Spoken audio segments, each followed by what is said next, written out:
Oke, selamat datang lagi di pembahasan mendalam kita.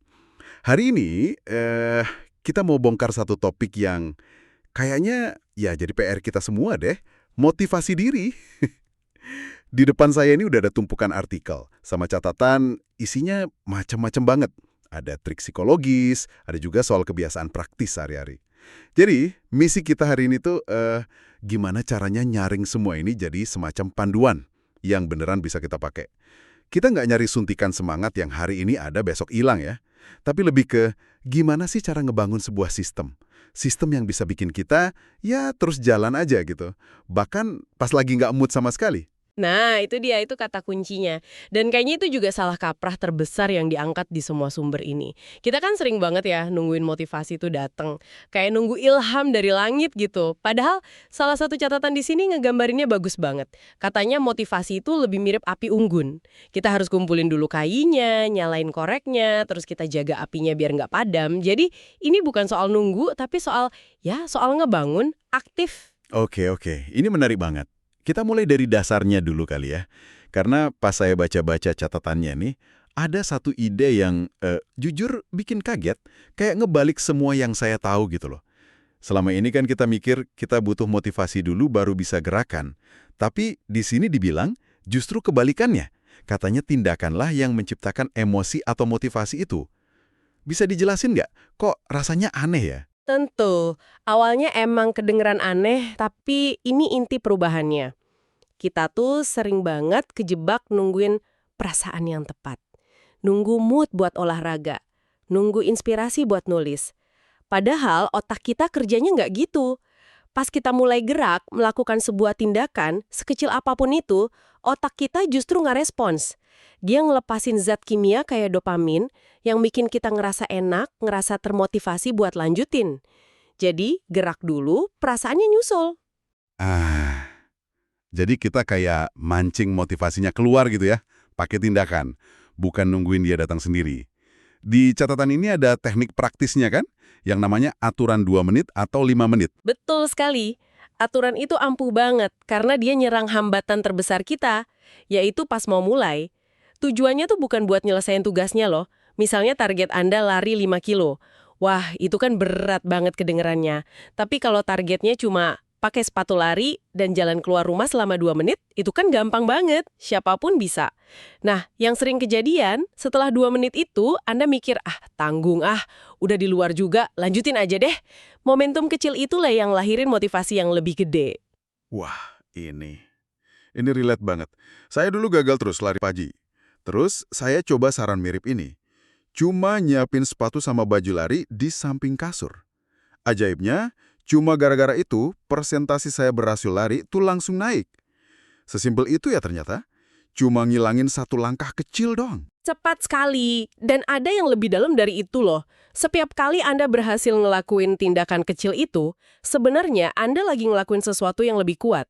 Anda lagi ngebangun identitas baru. Nah, ini poin kedua yang penting banget dari sumber-sumber ini. Identitas, maksudnya gimana tuh? Gini, daripada bilang ke diri sendiri, saya lagi nyoba buat rutin olahraga yang kesannya kan kayak perjuangan ya, berat. Sumber-sumber ini nyaranin kita buat ngubah ceritanya.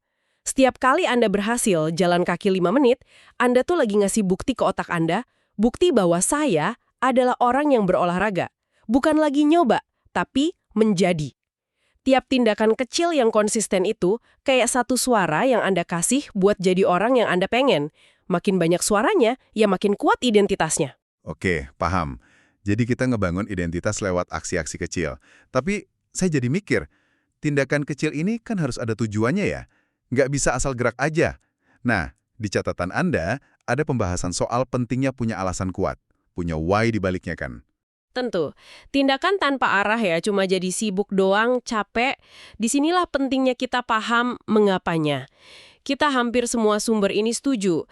Kalau alasan kita dangkal, misalnya, ya saya seharusnya lebih bugar, motivasi kita tuh bakal gampang banget goyah pas ketemu susahnya. Di catatan ada metode unik, namanya Five Whys. Ini kayak ngobrol sama anak kecil ya, nanya kenapa terus-terusan. Hah, betul. Kelihatannya sederhana tapi dalam banget. Coba deh kita praktekin sedikit. Misalnya, saya ingin lebih rajin kerja. Kenapa? Supaya proyek saya cepat selesai? Kenapa? biar dapat bonus akhir tahun, Kenapa? supaya bisa ajak keluarga liburan dengan nyaman. Kenapa? Karena saya ingin bikin kenangan indah sama mereka selagi anak-anak masih kecil. Nah, tiba-tiba tugas nyelesain laporan yang ngebosenin itu bukan lagi soal laporan, tapi udah nyambung ke sesuatu yang sangat emosional, sangat penting, keluarga. Jangkar inilah yang bakal nahan kita pas badai malas datang. Wow, beda banget rasanya ya. Dari nyelesain laporan, jadi bikin kenangan keluarga. Ini nyambung ke ide gede berikutnya di catatan ini. Soal bedanya motivasi dan disiplin. Awalnya saya kira cuma main kata-kata doang, tapi kayaknya lebih dari itu ya. Jauh lebih dari itu, ini perubahan fundamental. Motivasi itu perasaan, hari ini ada, besok bisa jadi nggak ada, nggak bisa diandelin. Kalau Anda cuma kerja pas lagi termotivasi, ya mungkin cuma produktif beberapa hari sebulan. Disiplin, nah disiplin itu sistem, komitmen buat ngelakuin apa yang udah kita putusin, nggak peduli kita lagi ngerasa apa. Disiplin itu jembatannya, antara tujuan dan hasil. Tapi bukannya itu kedengeran keras banget ya? Kaku gitu. Terus-terusan maksain diri. Nggak bikin burnout tuh. Pertanyaan bagus banget, dan sumber-sumber Anda punya jawabannya. Kunci biar disiplin ini awet itu adalah ulas asih pada diri sendiri. Self-compassion, ini yang sering banget orang lupa. Mereka kira disiplin itu artinya ngehukum diri pas gagal. Misalnya nih, Anda kelewat olahraga 1 hari. Terus Anda ngomong ke diri sendiri, dasar pemalas gitu aja nggak bisa. Pikiran negatif ini justru jadi alasan buat bolos lagi besoknya. Jadinya spiral benci diri. Jadi, harusnya gimana? Alternatifnya apa? Perlakukan diri Anda kayak Anda memperlakukan teman baik. Kalau teman Anda gagal, apa Anda bakal maki-maki dia? Kan nggak? Anda mungkin bakal bilang, nggak apa-apa, kemarin kamu pasti capek banget, hari ini coba lagi yuk pelan-pelan aja. Iya juga ya. Sikap inilah yang bikin kita gampang bangkit lagi. Gagal sekali itu bukan bukti kita payah, tapi cuma data. Oh kemarin kecapean, mungkin jadwalnya perlu diubah. Ini soal perbaikan, bukan penghakiman. Oke. Jadi fondasinya itu ngubah pola pikir dan baik sama diri sendiri. Tapi kan pikiran aja nggak cukup kalau lingkungan sekitar kita berantakan, penuh gangguan. Nah, catatan Anda punya bagian gede soal ini, yang saya suka banget karena praktis, soal mendesain lingkungan. Betul, idenya simple. Kemauan keras atau willpower itu kayak baterai, terbatas. Pagi-pagi baterainya penuh, tapi tiap kita bikin keputusan, milih baju, nolak gorengan, fokus pas rapat, itu nguras baterai. Kalau kita ngandelin kemauan keras seharian ya, malamnya pasti udah habis. Jadi, daripada berusaha lebih keras, mending kita jadi lebih pinter. Atur aja lingkungan kita. Contohnya di sini jelas banget. Mau makan sehat? Ya jangan nyimpen ciki di rumah. Taruh buah di meja. Mau lebih sering baca buku? Taruh bukunya di atas bantal, terus charge handphone di ruangan lain. Intinya, bikin kebiasaan baik jadi gampang banget dilakuin, dan kebiasaan buruk jadi susah banget. Tepat, kita jadi arsitek buat pilihan kita sendiri. Kita bikin pilihan males itu jadi pilihan yang paling produktif.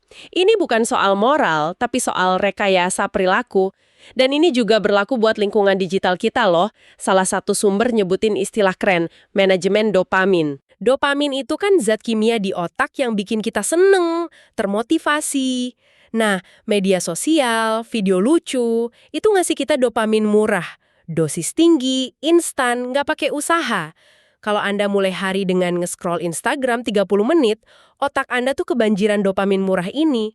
Akibatnya, pas Anda harus ngerjain tugas susah, misalnya nulis skripsi, yang dopaminnya baru keluar setelah usaha keras, otak Anda nolak. Rasanya jadi berat banget, ngebosenin. Wah, jadi dengan nge-scroll pagi-pagi, kita sebenarnya lagi nyabotase motivasi kita sendiri buat sisa hari itu. Persis.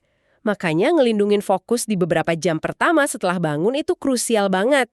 Jangan langsung megang HP, kerjain tugas terberat dulu pas baterai willpower dan sensitivitas dopamin kita masih optimal. Oke, selain ngedesain lingkungan, ada juga soal ngebangun pemicu. Saya nemu satu teknik namanya habit stacking, menumpuk kebiasaan. Boleh dijelasin? Tentu. Idenya itu kita numpangin kebiasaan baru di atas kebiasaan lama yang udah otomatis kita lakuin.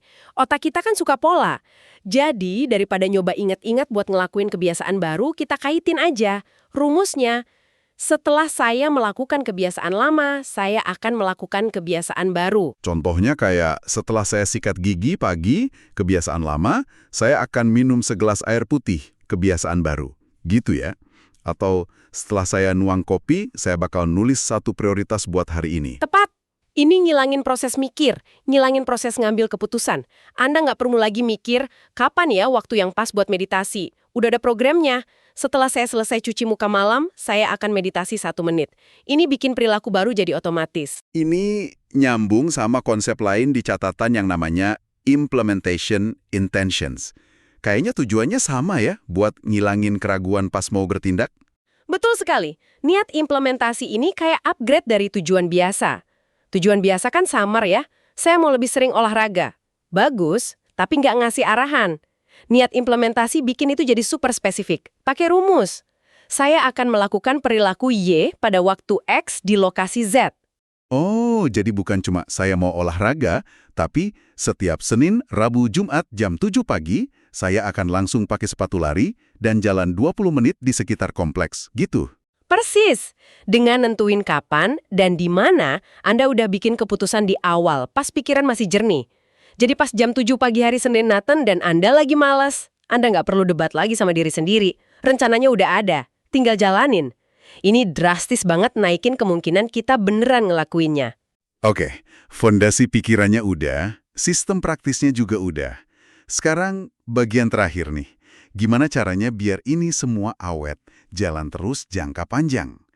Di sini catatan Anda banyak banget ngebahas soal tujuan, pelacakan, sama penghargaan. Hampir semuanya nyebut kerangka SMART Goals. Ya, SMART Goals ini udah klasik tapi masih relevan banget. Specific, measurable, achievable, relevant, time-bound. Ini ngubah tujuan yang kabur kayak jadi bugar, jadi sesuatu yang konkret. Bisa lari 5 km tanpa henti dalam 3 bulan dengan latihan 3 kali seminggu. Anda jadi tahu persis targetnya apa dan kapan tercapainya.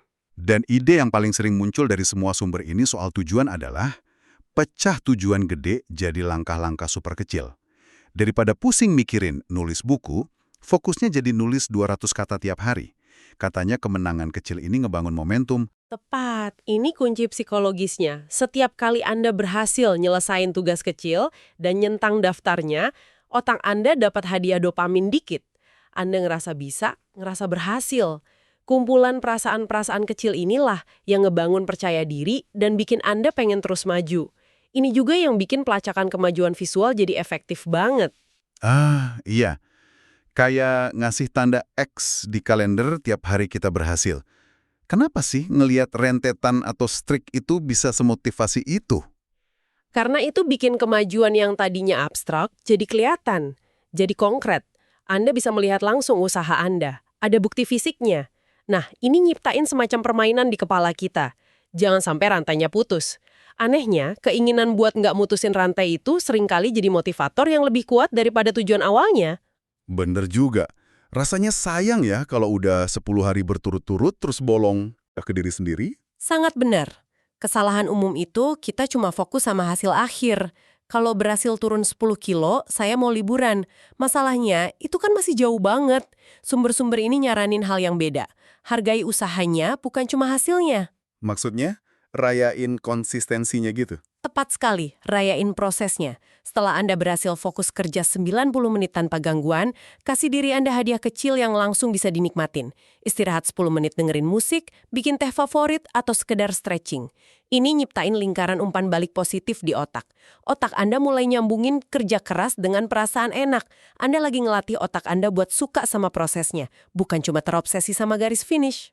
Jadi, kalau kita tarik benang merahnya ya, dari semua ini, kesimpulan besarnya tuh kayaknya simple tapi dalam banget.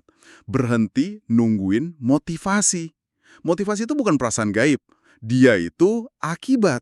Akibat dari sistem yang kita bangun dengan sengaja, yang isinya pola pikir, desain lingkungan, sama tindakan-tindakan kecil yang konsisten.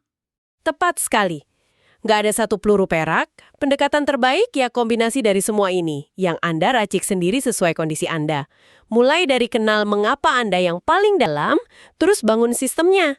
Atur lingkungan, pecah tujuan, lacak kemajuan, dan hargai tiap usaha. Ini tuh bukan bakat, ini keterampilan.